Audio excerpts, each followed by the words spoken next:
Hey Nash, what should we make? We made a turkey and a bunch of Thanksgiving sides, but I feel like we should give our friends even more ideas. Let's make 4 more Thanksgiving side dishes. All right, let's make 4 more Thanksgiving sides.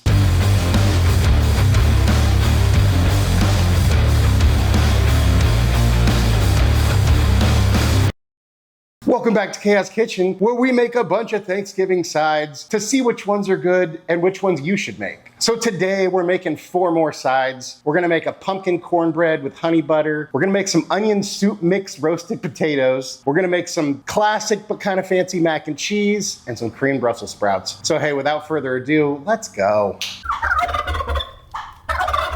All right, so we've made our jalapeno cornbread. I'll link that below in case that's something you want to try out. It's a huge crowd pleaser. It's one of my favorites. I was looking for recipes for these Thanksgiving side videos and I found this recipe for pumpkin cornbread. Sounded kind of good. We put pumpkin and other stuff and it turned out pretty darn good. So hey, why not? So we start with, I don't know, a medium bowl, a bowl. And we're gonna do all our dry ingredients in this bowl. So a cup of cornmeal, a cup of flour, a tablespoon of baking powder, a teaspoon of ground cinnamon, a 1/4 teaspoon of nutmeg, a 1/2 teaspoon of baking soda, don't confuse those two, it might really mess things up, and a teaspoon of salt. Then we just whisk all this together just to combine it, and we set this aside. So then we get out a big ass bowl. And we add a cup of pumpkin puree, a 1/2 cup of sour cream, a 1/3 cup of brown sugar. So they're wet ingredients plus sugar, I guess. And a 1/4 cup of melted butter. Then we whisk these until combined and smooth. So get out any lumps you might have from your brown sugar or whatevs. And then we add in 2 beaten eggs. Then we get these all whipped in, incorporated. Looks like melted butterscotch. But well, trust the process. Trust the process. Trust the process. Make sure your oven is preheated to 400. We add in our dry ingredients. Whisk that until everything is combined. Oh, making a mess. Making a mess. And then we get out a greased baking dish. This is kind of a small-ish recipe, so I think it should fit into this 8x8. But if you wanted to make more, you could always just double the recipe. So we just get it all poured in there. It's like the consistency of cookie dough. Just sort of smooth out the top. And then we go ahead and bake this until you can stick a toothpick in and pull it out clean. Probably about 20 minutes, but I'll let you know as soon as we're done. But off we go. So while your cornbread's cooking, we want to make our honey butter. So we take a stick or 1/2 cup of butter, softened, and we add 2 tablespoons of honey, 1 teaspoon of salt, 1/4 teaspoon of cinnamon. Then we go ahead and mix or whip that up. And we just whip that, stir it until everything is all good to go. And then if you're making this the night before, you just take this and slop it onto some plastic wrap and roll it up into a roll. We've done compound butter before. This is just the compound butter. And there we have our pumpkin cornbread and our honey butter. All right, so we take out a sheet pan. We pour on 2 tablespoons of oil, a high heat oil, like a avocado, peanut, canola. Then we turn our oven on to preheat. We haven't already preheated it, but we're about to preheat it. We're gonna put this into the oven while we preheat it. So here we go. I don't know if I mentioned this, but this is gonna be one of the easiest recipes we've ever made. So while our oven's preheating and our pan is heating up, we wanna take 2 pounds of Yukon Gold potatoes, and then we want to cut these into 1-inch cubes. So to me, I'm thinking that's about 1 inch. To our potatoes, we add another 2 tablespoons of oil. We're using avocado, use whatever you want. Give that a little toss. And then take 1 packet of onion soup mix and just sort of throw that in there. And then just mix that up. Toss that up. Just get it all covered. Set that aside. And then we get out our hot pan with the hot oil. Put our potatoes on there. Give that a jiggle. Make sure they're all sort of 1 layer thick here. Nicely even spaced. And then into our oven for 35 to 45 minutes. And halfway through your cook time, take them out. And then we just want to give them a flip. Do your best to flip them, give them a toss, and then back in the oven for the rest of the cook time. And here's our guys, right out of the oven. And then we just go ahead and give them a little bit of salt. And there we have our onion soup roasted potatoes. So this is gonna be like a pretty like fancy, either a fancy version of basic mac and cheese or a basic version of fancy mac and cheese. I don't know, you pick. But it's gonna be pretty easy, but it's also gonna be like way better than just your standard kind of box mac and cheese, or even, you know, we're gonna make the sauce from scratch. We're gonna bake it. It's gonna have a little breadcrumb crust. It's gonna be good. So we start with about 6 quarts of water, bring it up to a boil, salt it. Oh, we didn't get our little volcano effect. Oh well. Then we dump in a pound of cavatappi noodles. You could use elbow, use whatever you want. It's your mac and cheese, folks. Cavatappi, I don't know what the difference, if it's the same as Celentano or if it's different, but they're these guys. They're like the little spirals. So it's kind of like a fancier version of an elbow noodle. And I think they got, you know, they're a little bit bigger, and I like them because they got a lot of surface area to hold some sauce. You know, you gotta hold the sauce. You gotta give the people the sauce. As soon as that comes back up to a boil, we want to boil it 1 minute shy of al dente. So for me, that's 5 minutes. As soon as your time is up, we go ahead and kill the heat and we drain our pasta. Then in a deep skillet or pan or whatever, we go ahead and throw in a stick of butter. Get that melted. Once your butter's melted, then we go ahead and whisk in a half a cup of flour. We just want to get out all the lumps and then just cook it for a minute or two until that smell of raw flour goes away. Once you got a nice roux, then we want to slowly whisk in 4 cups of milk. You want to do it slowly, just a little bit at a time. That way you don't get any lumps. So just pour in a little bit, whisk it until it's smooth, and then just repeat that until you've used all your milk. Then once all your milk is in there and you got a nice smooth mixture, we add a can of evaporated milk, which is just milk, but you get more milk per milk. Because that makes sense. More milk per milk. And then just kind of stir this occasionally and try to bring it back up to a simmer. And once we bring that up to a simmer, just stirring fairly regularly. You just want to cook it for another minute or two and let it thicken up a little bit. Then we want to add about a teaspoon of Dijon and some pepper. No need for salt because we're about to add some salty cheeses. So get that stirred in. Then we want to kill the heat. And then we have 4 different kinds of cheeses. So about 5 ounces each of cheddar. And then you want to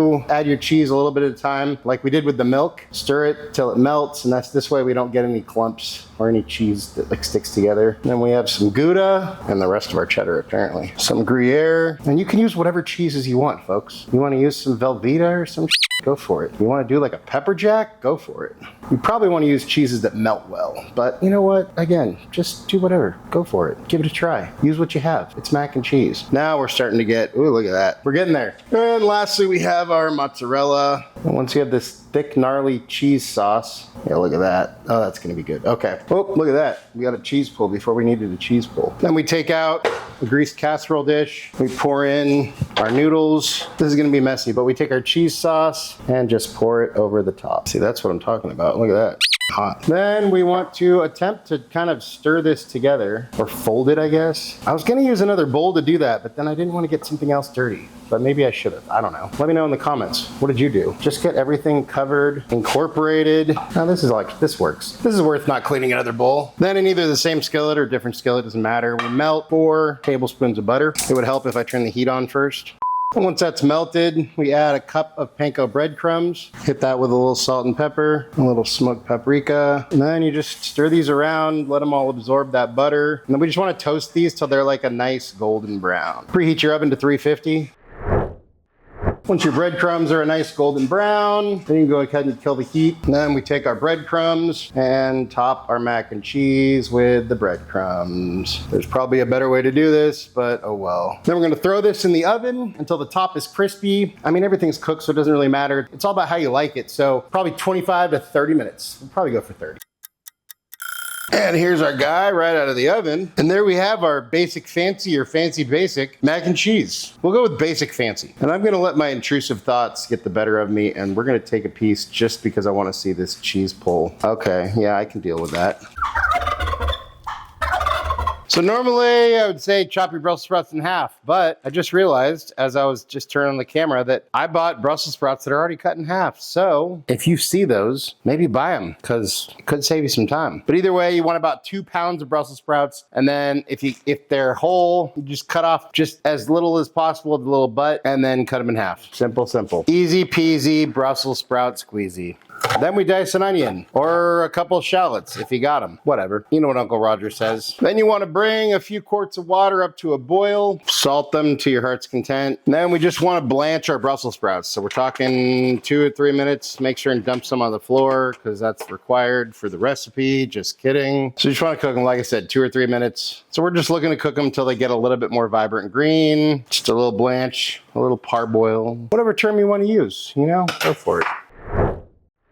And once your Brussels sprouts are blanched, we go ahead and pull them out and throw them directly into an ice bath. Then in a skillet on medium-low heat, we go ahead and throw in 2 tablespoons of butter. Let that melt. And then once your butter's melted, go ahead and add your onions or shallots, depending on what you're using, and just let those cook. Once your onions have just barely started to soften, go ahead and clear out a landing spot. Add a couple of cloves of minced garlic. Let that cook until fragrant, about a minute. And then we stir that in. Then throw in a pinch of salt, a little pepper, and some thyme. Stir that in. Then we just let that cook.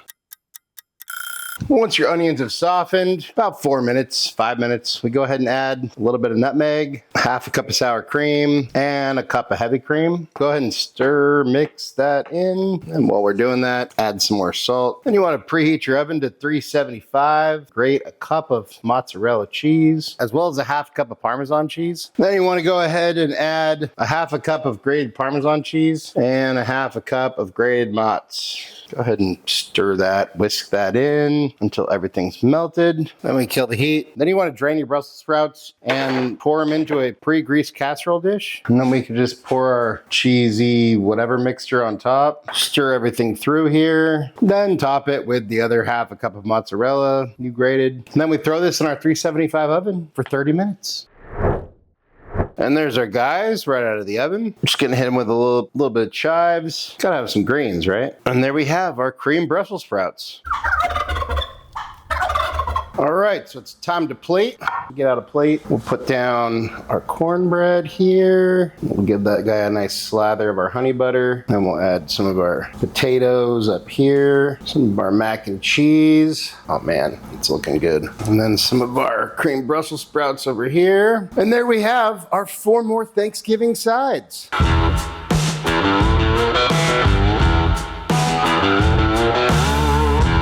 And it's time for a bite, or a few bites, I guess. So we'll start with the pumpkin cornbread. Cheers.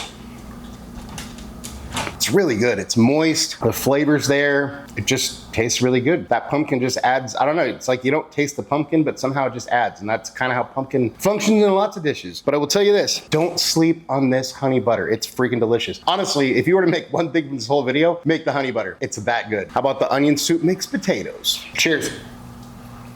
I mean, look, you can't go wrong with roasted Yukon Gold potatoes. Season them however you like, they're delicious. However, I will say this onion soup mix is a genius seasoning because it's so easy. You don't have to use anything else. You can literally just use that and a little bit of oil and it makes a phenomenal potato. So highly recommend that one. Then how about our mac and cheese? Cheers. That's phenomenal. I mean, the mixture of all those cheeses, and use whatever cheeses you prefer. You know, those are ones that I like. And I mean, this is a pretty basic version of like a fancy mac and cheese, but it's just so good. It's cheesy, it's warm, it's rich, it's comfort foody. Do yourself a favor, make it from scratch because it's just better that way. And then those breadcrumbs on top, just kind of put it over the edge. So amazing. Highly recommend that too. Now on to our creamed Brussels sprouts. Cheers.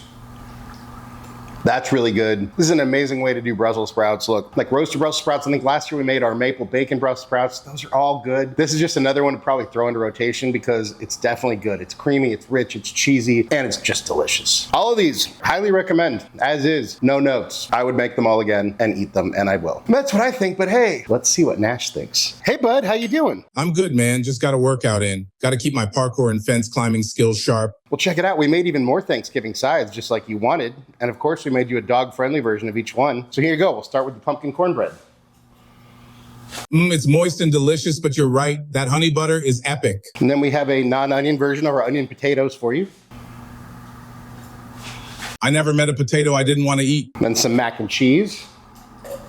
Oh, that cheesy richness is pretty mind-blowing. And creamed Brussels sprouts. See, now that's how you do Brussels sprouts, or any veggies for that matter. Slather them in melty cheese sauce. What do you think? These are all delicious, and you should try making them all. That being said, I will say bacon makes everything better, so add it to all of them. Yes, even the cornbread. Anything you want to say to your fans? It is often the small steps, not the giant leaps, that bring about the most lasting change. Nash approves, I approve. Look, 4 more great ideas for Thanksgiving side dishes. Go ahead and make them all. And hey, go make that honey butter for yourself like right now. Hey, thank you all so much for watching. Really appreciate you all. Love you all. If you wouldn't mind taking a second, go like, subscribe, share, comment, hype, all that good stuff. Hit the bell for notifications. If there's anything you want me to make, you want me and Nash to taste, go ahead and drop that down in the comments. If you like this video, go check out some of our other holiday videos. Have a happy Thanksgiving. Spend some time with you and yours. Let us know in the comments what you're thankful for and which one of these dishes you made and how you liked it. And just remember, cook more, eat better, embrace the chaos. That's it for now, folks. Until next time, be good and peace.